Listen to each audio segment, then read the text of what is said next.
Daily, weekly और monthly राशिफल के साथ साथ ज्योतिष, वास्तु, मंत्र आदि से जुड़ी वीडियोस रेगुलरली पाने के लिए चैनल को अभी सब्सक्राइब कीजिए और बेल नोटिफिकेशन पे भी क्लिक कीजिए ताकि नई वीडियो की नोटिफिकेशन आपको समय पर मिल जाए।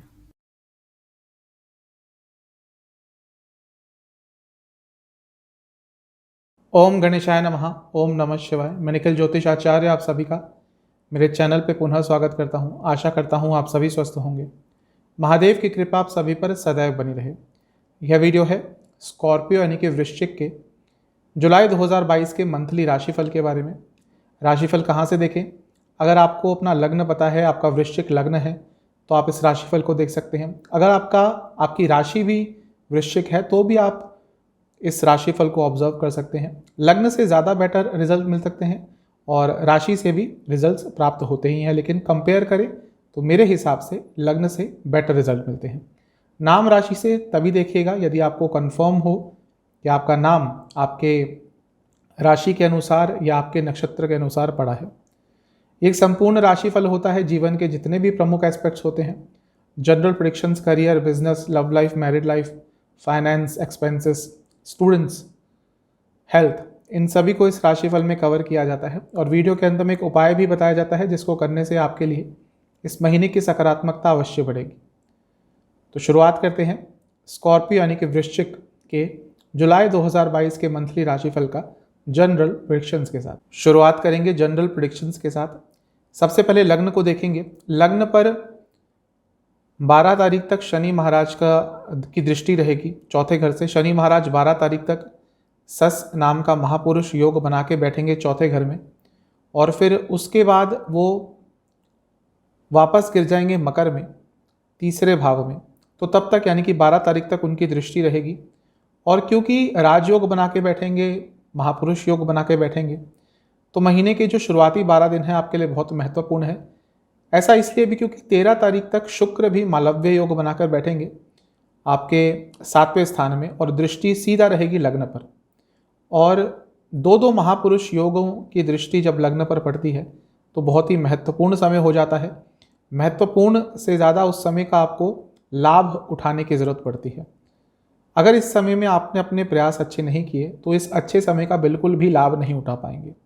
एक सबसे अच्छी चीज़ यह हो रही है कि मंगल की दृष्टि रहेगी लग्न पर और मंगल छठे भाव में होंगे तो विपरीत राजयोग बनाएंगे और पूरे महीने उनकी दृष्टि रहेगी। तो ये साफ बता रहा है आपके अंदर बहुत साहस रहेगा। जो बड़े स्टेप्स आप नहीं ले पा रहे थे जीवन में, इस महीने वो बड़े स्टेप्स ले पाएंगे।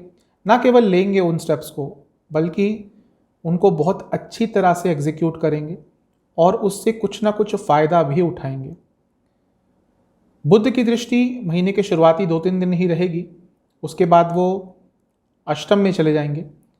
और सबसे अच्छी बात है कि बृहस्पति जो आपके लिए बहुत शुभ ग्रह हैं, पंचम स्थान के स्वामी हैं, धन भाव के स्वामी हैं, उनकी दृष्टि बनी रहेगी लग्न पर। तो ये साफ बता रहा है कि इतने सारे ग्रहों की दृष्टि लग्न पर पड़ना मतलब कि ये महीना काफ़ी इवेंटफुल होने वाला है। काफ़ी सारे परिवर्तन हो सकते हैं, काफ़ी सारे चेंजेस हो सकते हैं, काफ़ी चीज़ें जो रुक गई थी, थम गई थी आपके जीवन में, वो अब आगे बढ़ेंगी। तो बहुत ही महत्वपूर्ण महीना आपके लिए लग रहा है।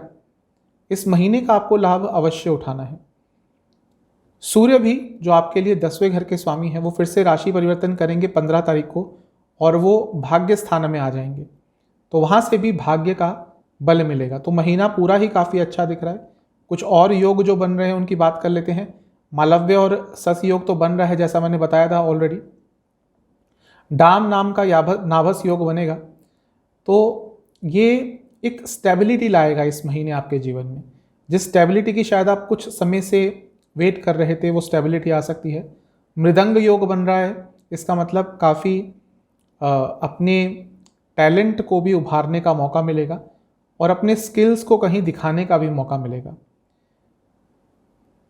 सरस्वती नाम का योग भी बन रहा है आपके लिए, जो बहुत अच्छा है, क्योंकि कुछ नया सीखने के लिए और उस चीज़ को सीख कर उसका फ़ायदा उठाने के लिए ये महीना बहुत अच्छा है।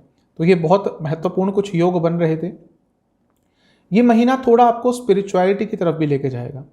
केतु आपके 12वें घर में है, एक तरह से स्पिरिचुअलिटी के कारक है, मोक्ष कारक कहा जाता है उनको, उसको लिटरल सेंस नहीं लेना चाहिए, फिर भी स्पिरिचुअलिटी की तरफ लेके जाते हैं।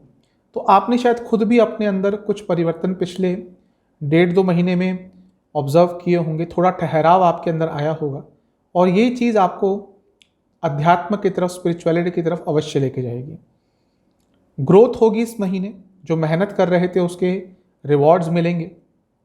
इसके साथ ही आपके अंदर इग्नोरेंस आ जाएगी, ignorance in a better way. कुछ कई बार होता है हम चीज़ों को इग्नोर नहीं कर पाते, वो चीज़ हम पर बहुत अफेक्ट करती है, और उस सिचुएशन में अगर हम इग्नोर करना सीख जाएं तो हमारा जीवन बहुत ईजी हो जाता है। इंग्लिश में कहते हैं इग्नोरेंस इज़ अ ब्लिस, मतलब कि एक तरह का वरदान होता है इग्नोरेंस। अगर हम कई चीज़ों को इग्नोर करना शुरू कर दें तो हमारा जीवन सरलतम हो जाता है। ऐसा ही आपके साथ दिख रहा है ये महीना।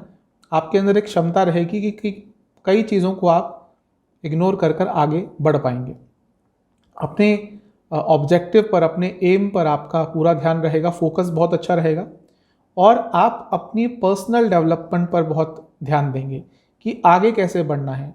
पूरी प्लानिंग करेंगे इस महीने, आने वाले न केवल कुछ महीनों की बल्कि सालों की भी, और उस पर काम करना भी शुरू कर देंगे। तो ये महीना बहुत महत्वपूर्ण है आपकी ग्रोथ के लिए, वो भले ही पर्सनल ग्रोथ हो, फाइनेंशियल ग्रोथ हो, प्रोफेशनल ग्रोथ हो, इमोशनल ग्रोथ हो, स्पिरिचुअल ग्रोथ हो। ग्रोथ का महीना है ये, बहुत महत्वपूर्ण महीना है, इसको हाथ से जाने मत दीजिएगा। 2-3 नकारात्मक पॉइंट्स जो मैंने पॉइंट आउट किए हैं वो भी सुन लीजिएगा। आप इस महीने कुछ नया अवश्य कीजिएगा। वृश्चिक लग्न राशि के जो जातक होते हैं, ये रिसर्चर होते हैं, मैं कई बार बता चुका हूँ। अगर इनको कुछ नया नहीं मिलता अपने जीवन में करने को, तो इनका जीवन स्टैग्नेट हो जाता है, बोरिंग हो जाता है। तो कुछ नया अपने लिए चैलेंज यदि आपने इस महीने नहीं ढूंढा तो वो आपके लिए एक नकारात्मक ही रिजल्ट लेके आएगा। ओवर एनालाइज चीज़ों को मत कीजिएगा, और हर जगह पे कॉम्प्रोमाइज़ मत कीजिएगा। ये दोनों ही चीज़ें नकारात्मक फल देंगी। जरूरी नहीं कि आपको हर जगह ही पीछे हट जाना है, हर जगह ही कॉम्प्रोमाइज़ करना है। अपने पॉइंट ऑफ व्यू रखिएगा, और ओवर एनालाइज तो आपको बिल्कुल भी नहीं करना चीज़ों को। इसके साथ ही कभी कभी ग्लानि की भावना आ जाएगी, गिल्ट फीलिंग, कि मेरे कारण ये हुआ, मेरे कारण वो हुआ।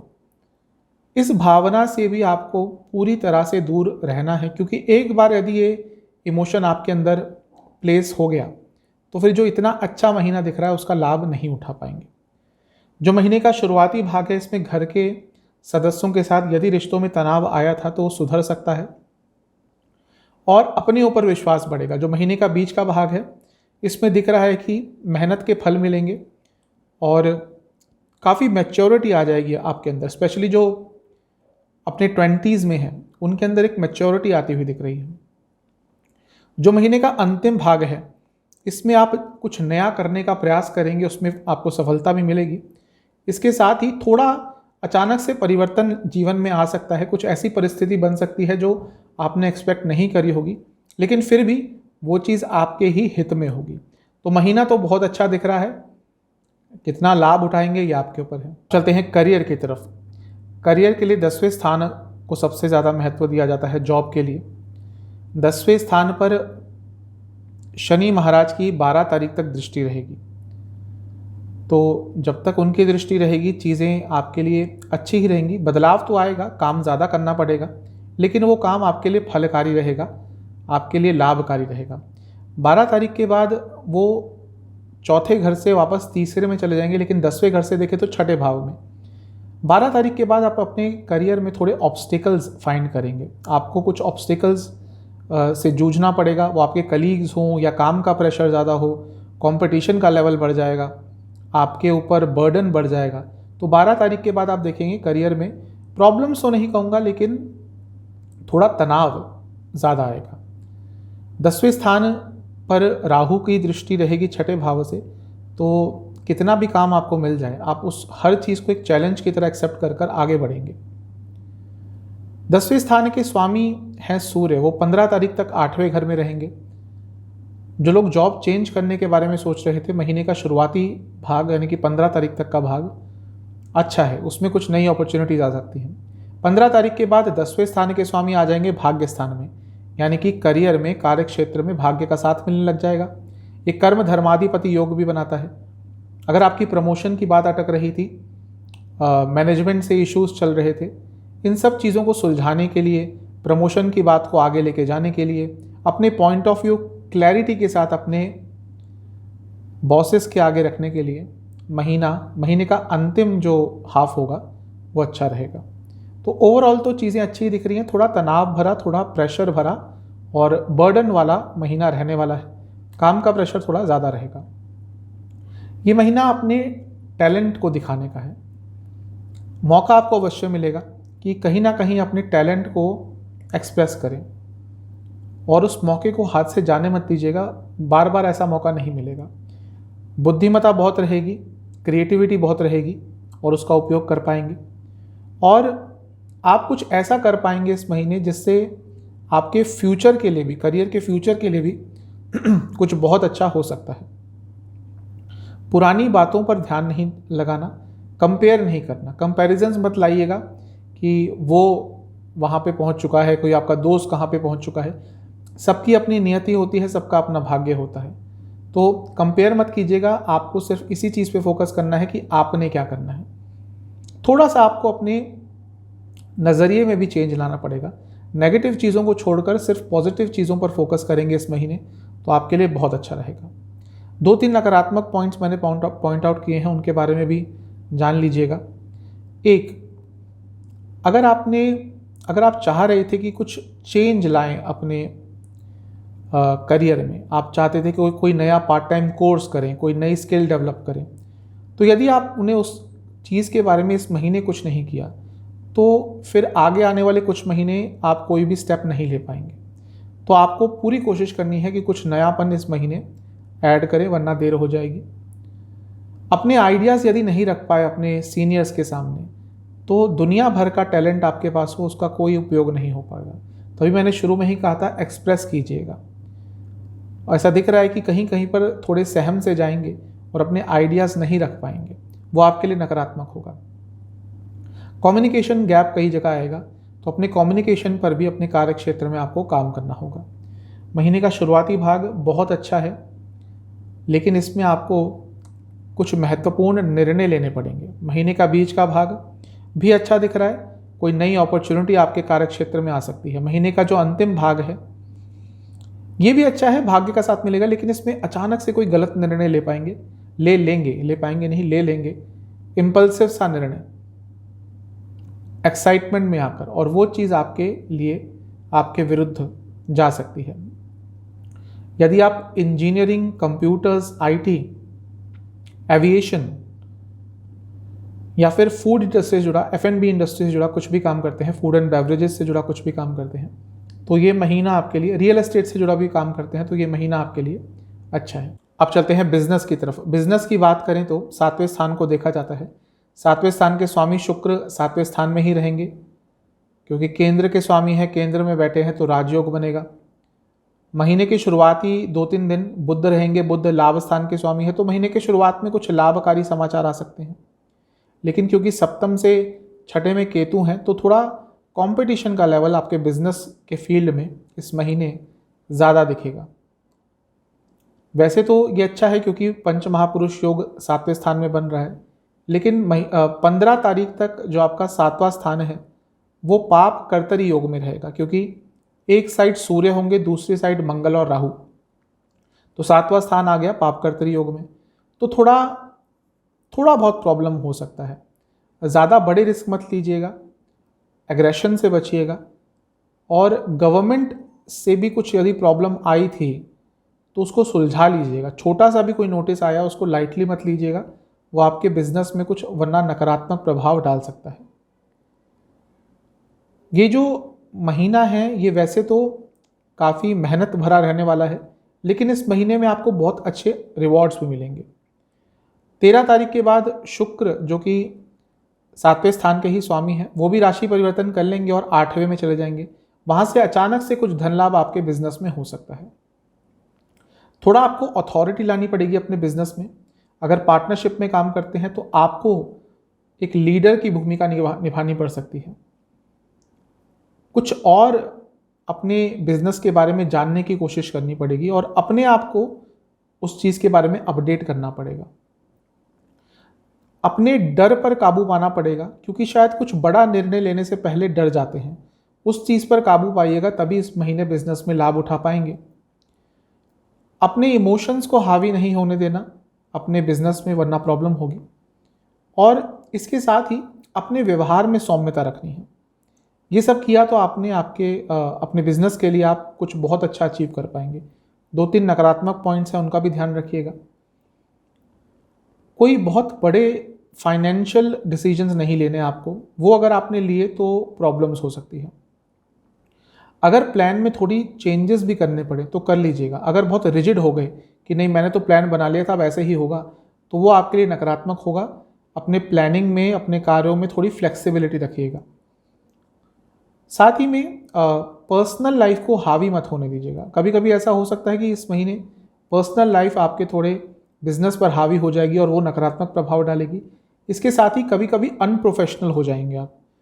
अनप्रोफेशनलिज्म भी आपके बिजनेस पर इस महीने नेगेटिव इम्पैक्ट डाल सकता है। महीने का जो शुरुआती भाग है अच्छा रहेगा, काम वाला रहेगा, मेहनत भरा रहेगा, लेकिन इस शुरुआती 10 दिनों में आपको धोखा मिल सकता है, ध्यान रखिएगा। जो महीने का बीच का भाग है बहुत अच्छा है, थोड़ा पॉजिटिव रहने की कोशिश करेंगे तो अच्छा रहेगा।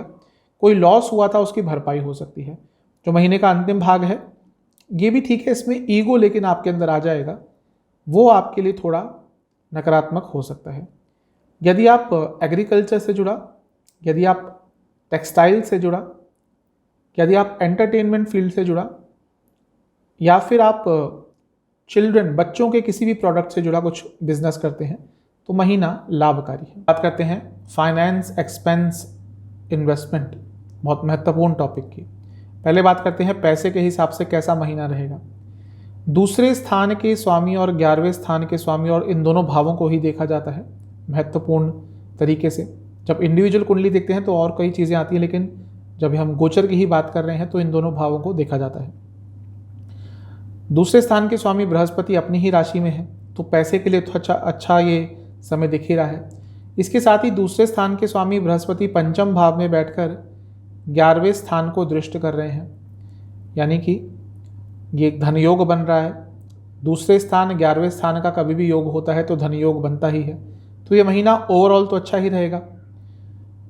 बुध जो कि 11वें भाव के स्वामी है, महीने की शुरुआत में ही 2 या 3 तारीख को ही राशि परिवर्तन करके आपके 8वें स्थान में आ जाएंगे, अपनी ही राशि में विपरीत राजयोग बनाएंगे। तो महीने के शुरुआत में ही अचानक से कहीं से पैसा आ सकता है, अकस्मात लाभ का योग बन सकता है। तो महीना पैसे के हिसाब से तो अच्छा दिख रहा है। अब बात करते हैं इन्वेस्टमेंट की। इन्वेस्टमेंट के हिसाब से महीने के शुरुआती 10 दिन में बहुत अच्छा समय है। कुछ नई जगह पर इन्वेस्टमेंट करना चाह रहे थे, आप चाह रहे थे कि अब कोई नया अपॉर्चुनिटी भी देखें, एक जगह पर इन्वेस्ट नहीं करना चाहते अपना सारा पैसा, तो कोई नई अपॉर्चुनिटी आपको मिल सकती है। महीने के बीच के भाग में जल्दबाजी में कोई इन्वेस्टमेंट नहीं करनी। पहले देखिए कि जहाँ पे इन्वेस्टमेंट करी हुई है वहाँ से कुछ फ़ायदा आ रहा है या नहीं आ रहा, थोड़ा एनालाइज कीजिए। महीने के अंतिम भाग में इन्वेस्टमेंट नहीं करेंगे तो अच्छा रहेगा। छोटे मोटे अमाउंट की कर लीजिएगा, बड़े अमाउंट की नहीं करनी। खर्चा कहाँ कहाँ होगा? महीने के शुरुआती भाग में घर के रेनोवेशन पर, घर के मरम्मत पर, कुछ घर में कंस्ट्रक्ट कराने पर, इन सब चीज़ों पर थोड़ा खर्चा हो सकता है। अचानक से कोई घर के किसी पाइप में लीकेज आ जाए, सीलन आ जाए, इन सब चीज़ों पर खर्चा होगा। और यात्रा पर बहुत खर्चा होगा। महीने के बीच के भाग में बच्चों की पढ़ाई पर, किताबों पर, स्टेशनरी पर और एंटरटेनमेंट पर खर्चा होगा। इसके साथ ही कुछ अनिश्चित, अनियमित खर्चा होगा। अचानक से कुछ ऐसे खर्चे होंगे जिनके लिए आप रेडी नहीं होंगे। महीने के अंतिम भाग पर आप अपने लाइफस्टाइल को बेटर करने के लिए, अपनी प्रोफेशनल लाइफ को और बेटर करने के लिए कुछ इन्वेस्ट कर सकते हैं, कुछ पैसा खर्च कर सकते हैं। और इसके साथ ही थोड़ा इमोशनल बाइंग भी करेंगे। कई लोगों को कुछ शॉपिंग करके बहुत अच्छा इमोशनल एक्सपीरियंस होता है, तो हो सकता है आप भी ऐसा कुछ करें और उस पर पैसा कुछ खर्च होगा। तो महीना तो अच्छा है, पैसा आएगा। इन्वेस्टमेंट के लिए भी शुरू का महीना ठीक है, और खर्चा भी ज़्यादा नहीं होगा, ठीक ठाक ही होगा। चलते हैं लव एंड रिलेशनशिप की तरफ। नो कॉन्टैक्ट सिचुएशन की बात पहले करेंगे। जो लोग नो कॉन्टैक्ट सिचुएशन में थे, चांसेस हैं कि महीने के शुरुआती भाग में चीज़ें बेटर होंगी। जो मिसअंडरस्टैंडिंग हो रही थी वो अंडरस्टैंडिंग में कन्वर्ट हो सकती है और चीज़ें आपके लिए बेटर वे में आगे बढ़ेंगी। लेकिन मैं यही कहूँगा कि अगर शुरुआती भाग में नहीं चीज़ें आपके लिए ठीक होती और ये बहुत लंबे समय से चल रहा है, तो मे बी आपको अब कोई और ऑप्शन या अपने आप को कहीं और मोड़ना होगा, क्योंकि फिर इसमें या नो कॉन्टैक्ट सिचुएशन में टाइम वेस्ट करने वाली ही बात है, एनर्जी वेस्ट करने ही वाली बात है। महीने के शुरुआती भाग में अगर हो जाता है कुछ तो ठीक है, वरना कहीं और आपको अपना रास्ता खोजना पड़ेगा। नया रिलेशनशिप स्टार्ट करने की जहाँ तक बात है, महीना अच्छा है, लेकिन एक्साइटमेंट में आकर जल्दबाजी में कुछ गड़बड़ कर सकते हैं। तो यदि आपको लग रहा है कि हाँ किसी से बातचीत हो रही थी और चीज़ें सही डायरेक्शन में जा रही हैं, तो एक्साइटमेंट में नहीं आना, क्योंकि उसके कारण कुछ ऐसा आप बिहेव कर सकते हैं जो शायद आपके बनते बनते रिलेशनशिप में एक विघ्न डाल दे, एक प्रॉब्लम डाल दे। और अगर इस महीने नहीं भी होता रिलेशनशिप स्टार्ट, तो संभावना है कि आने वाले महीनों में हो जाएगा, लेकिन उसके कारण अपने आप को इतना आपको हर्ट नहीं करना इमोशनली कि आप किसी और चीज़ पर ध्यान ही ना लगा पाएँ। महीना वैसे अच्छा है नए रिलेशनशिप के लिए, चांसेस हैं कि चीज़ें आगे बढ़ेंगी। जो लोग ऑलरेडी रिलेशनशिप में हैं उनकी बात करते हैं, 5वें स्थान को देखते हैं और 5वें स्थान में बृहस्पति हैं, अपनी ही राशि में है। वैसे बृहस्पति तो एक नैसर्गिक शुभ ग्रह है, तो अच्छा ही प्रभाव होना चाहिए, लेकिन कभी कभी यहाँ बृहस्पति भी बैठकर थोड़ी बहुत प्रॉब्लम्स दे देते हैं लव लाइफ में। प्रॉब्लम्स क्या देते हैं वो कि डिज़ायर्स बहुत बढ़ जाते हैं, एक दूसरे से एक्सपेक्टेशंस बहुत बढ़ जाती हैं, और एक्सपेक्टेशंस जब बढ़ जाती हैं तो फिर प्रॉब्लम्स होती हैं। इंसान के दुख का एक प्रमुख कारण जो मेरे हिसाब से है वो यही है कि हम एक्सपेक्टेशंस बहुत रखते हैं, और ऐसा ही कुछ लव लाइफ में होगा इस महीने। आपकी एक्सपेक्टेशंस बहुत होंगी और उसके कारण थोड़ी बहुत प्रॉब्लम आ सकती है रिलेशनशिप में। अगर कुछ लड़ाइयाँ चल रही थी तो माफ़ कर कर बड़प्पन दिखाकर आगे बढ़ें। अपने पार्टनर को सपोर्ट कीजिएगा हर चीज़ में, उसी से आप दोनों के बीच में जो केमिस्ट्री है वो अच्छी रहेगी, वो सुचारू रूप से आगे बढ़ पाएगी। कोई बड़ा निर्णय लेना है तो अपने पार्टनर को उसमें इंक्लूड कर कर निर्णय लें। अकेले आपने कोई निर्णय लिया और उसके बाद आपके पार्टनर को पता चला तो वो आपके रिलेशनशिप के लिए अच्छा नहीं रहेगा। अपने पार्टनर को अपने जीवन का जितना ज़्यादा हिस्सा इस महीने बनाएंगे, उतना ज़्यादा आपका रिलेशनशिप आगे की तरफ बढ़ेगा। 2-3 नकारात्मक पॉइंट्स हैं जो मैंने पॉइंट आउट किए हैं आपके लिए, उन पे भी ध्यान दीजिएगा। एक कि यदि आपने इस महीने अपने रिलेशनशिप को लेकर फ्यूचर प्लानिंग नहीं करी, तो बहुत ज़्यादा संभावना है कि आपका रिलेशनशिप ज़्यादा समय नहीं चल पाएगा, क्योंकि प्लानिंग कीजिएगा और देखिएगा कि क्या आप दोनों ही सेम पेज पे हैं, क्या आप दोनों ही कंटिन्यू करना चाहते हैं। कई बार ऐसा होता है कि रिलेशनशिप चलता रहता है, लेकिन जब आगे की बात आती है, जब शादी की बात आती है, तो कोई ना कोई एक पार्टनर थोड़ा सा विचलित हो जाता है। तो वो चीज़ पता करना भी बहुत महत्वपूर्ण होता है, तो ये चीज़ डिस्कस कीजिएगा। ध्यान भटकेगा आपका, थर्ड पार्टी सिचुएशन हो सकती है इस महीने के बीच के भाग में, तो थोड़ा सा ध्यान रखिएगा। इसके साथ ही आपको कोशिश करनी है कि पैसों की भी थोड़ी, यानी कि मनी मैनेजमेंट के बारे में भी थोड़ा डिस्कशन करें। अगर आप शादी की तरफ जाना ही चाहते हैं तो क्या प्लान्स हैं फ्यूचर के। भाई अगर आप तो बहुत वेल ऑफ हैं, दोनों ही अच्छा खासा कमाते हैं, दोनों ही बहुत वेल टू डू फैमिली से हैं जहाँ पे पैसे की कोई दिक्कत नहीं है, तो ठीक है। लेकिन अगर आप मिडिल क्लास फैमिली से हैं जहाँ पर हर चीज़ को मैनेज करना पड़ता है, तो पैसा बहुत महत्वपूर्ण हो जाता है, आगे चलकर उसके कारण प्रॉब्लम्स होती हैं। तो मनी मैनेजमेंट को ध्यान में रखकर चीज़ें प्लान आउट कीजिएगा। क्या बैकअप प्लान्स हैं, किसी एक की नौकरी चली गई तो क्या होगा, अगर दोनों ही नौकरी करते हैं तो क्या एक की नौकरी करने से आगे शादी तक, जब शादी होगी या उसके बाद का जो समय है, क्या आप बिता पाएंगे। तो ये चीज़ यदि आपने नहीं करी तो भी आगे चलकर आपके रिलेशनशिप में प्रॉब्लम आएगी। तो मनी मैनेजमेंट पर अगर आपका ध्यान नहीं गया इस महीने तो नकारात्मक इफेक्ट्स हो सकते हैं। जो महीने का शुरुआती भाग है इसमें अपनी वाणी पर कंट्रोल रखिएगा। वाणी कभी कभी कड़वी हो जाएगी, उसके कारण रिलेशनशिप में प्रॉब्लम आ सकती है। महीने के बीच के भाग में भी हल्के से कॉन्फ्लिक्ट्स हो सकते हैं, और जिनका रिलेशनशिप बहुत प्रॉब्लमेटिक चल रहा था, 15 से 20 का जो समय है ये थोड़ा नकारात्मक हो सकता है, बल्कि पूरा 11 से 20 ही मान लीजिए।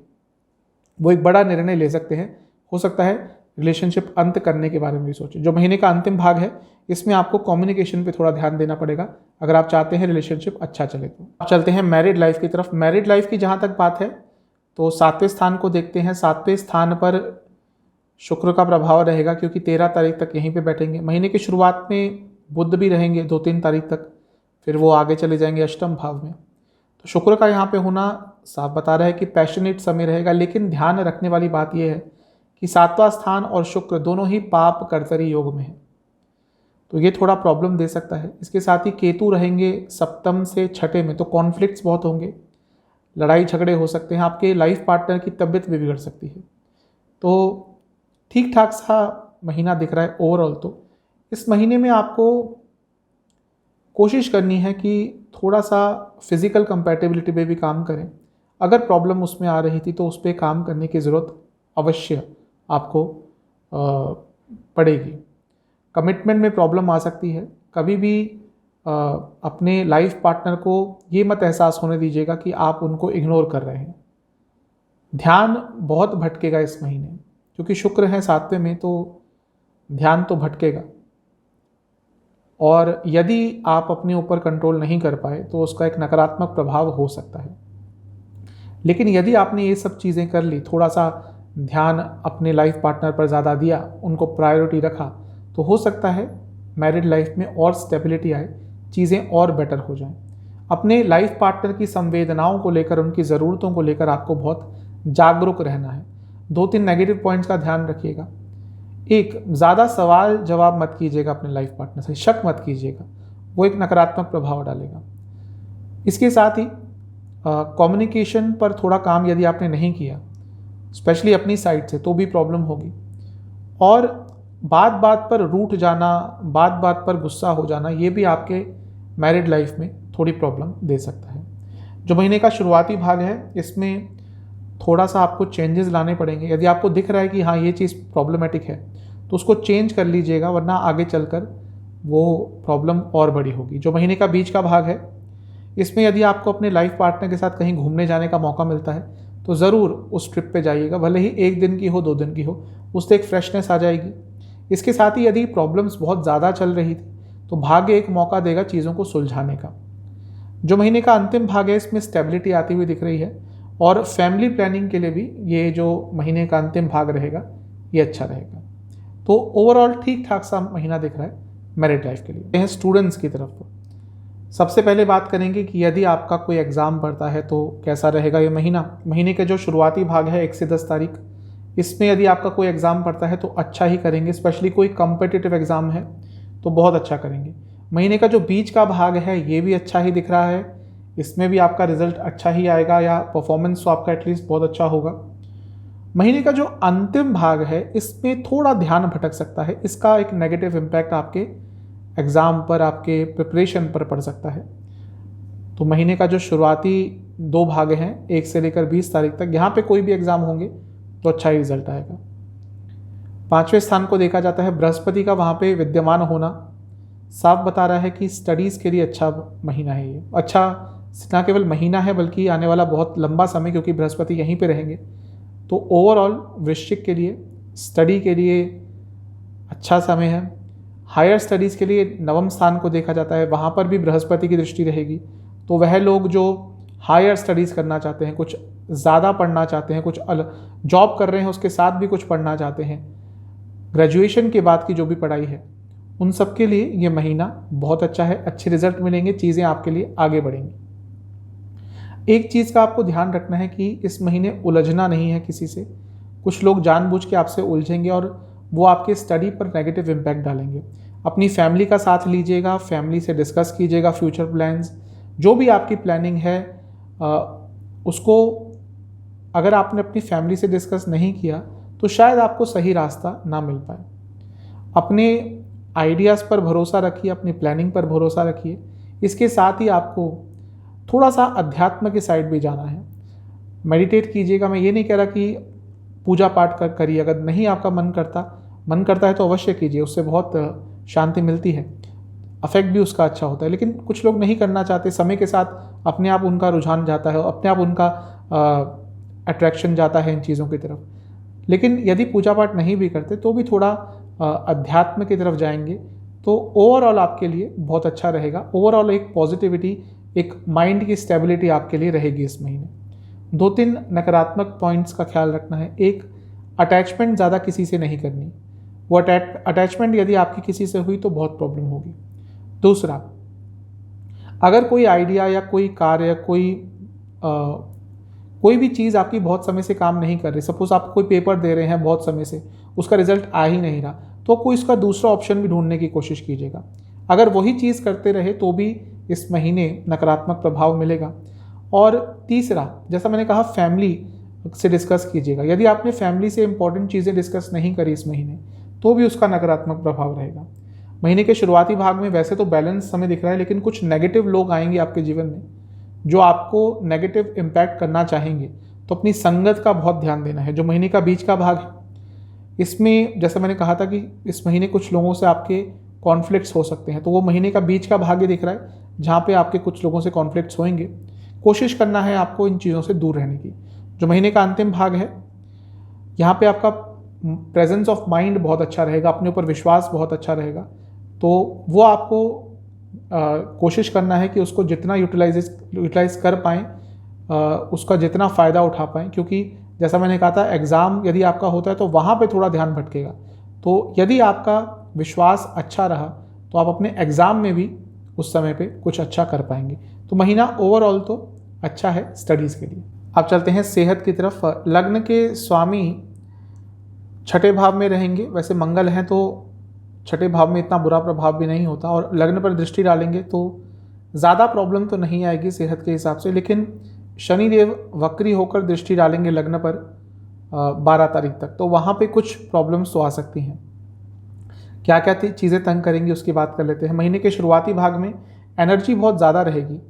वो एनर्जी को यदि आप यूज़ नहीं कर पाए, फिजिकल एनर्जी यदि यूज़ नहीं हो पाई, तो वो रेस्टलेसनेस देगी आपको, एंग्जाइटी देगी। तो कोशिश कीजिएगा अपनी फिजिकल एक्टिविटीज़ थोड़ी महीने के शुरुआती भाग में बढ़ाएं। इसके साथ ही एसिडिटी की प्रॉब्लम और हड्डियों से संबंधित भी कुछ रोग तंग कर सकते हैं। महीने का जो बीच का भाग है, इसमें सांसों की प्रॉब्लम, सांसों से संबंधित प्रॉब्लम, रेस्पिरेटरी इश्यूज़ और नसों के रोग तंग करेंगे, और आँखों के रोग भी तंग कर सकते हैं। कुछ उल्टा सीधा खाना खाने के कारण भी प्रॉब्लम हो सकती है। जो महीने का अंतिम भाग है, इसमें नसों की प्रॉब्लम फिर से तंग करेगी, और गले से संबंधित रोग और त्वचा से संबंधित रोग तंग कर सकते हैं। आपके लिए इस महीने का उपाय यह है कि आपको किसी भी ज़रूरतमंद की आर्थिक रूप से थोड़ी सी मदद करनी है, और उसके साथ ही किसी भी हनुमान मंदिर में जाकर आपको हनुमान जी के समक्ष लड्डू, मीठे पान का भोग लगाना है। हो सके तो खीर का भोग भी लगाइएगा, और फिर वहाँ बैठकर आपको 5 बार हनुमान चालीसा का पाठ करना है। ये उपाय कर लीजिएगा, महीना बहुत अच्छा जाएगा। चैनल पे नए हैं, सब्सक्राइब कीजिए, वीडियो को लाइक कीजिए। मिलता हूँ अगली वीडियो में, तब तक के लिए ओम नमः।